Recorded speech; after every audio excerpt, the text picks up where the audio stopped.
How did it feel like to grow up with favorite brother? You sacrificed me. The line went silent for a moment. Then she started crying, saying they'd had no choice, that Alex needed them more. I told her I understood why they made their decision, but I also understood what it meant. I was expendable.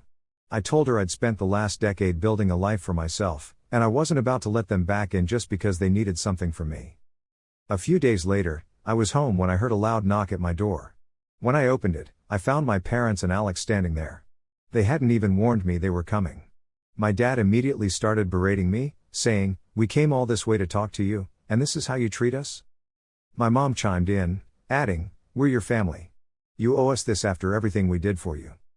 I stood there in shock as they tried to guilt trip and even threaten me. My dad told me I'd regret it if I didn't do the right thing and support them financially. They kept escalating, saying things like, "If you don't help us, you're no better than a stranger." I took a deep breath and said, "You're right, I am a stranger to you. You made me one the moment you chose to throw me away." Then I shut the door in their faces. They stood outside for a while, yelling and knocking, but I didn't open it again. Eventually, they left. Since then, they've been bombarding me with texts and emails, alternating between apologies and demands. But I don't feel guilty. I've worked hard for this life, and I've built it without them. Sometimes I wonder if I'm being too harsh.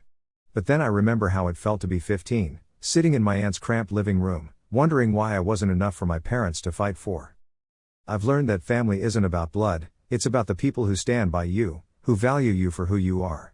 And for me, that's the family I've chosen, not the one I was born into.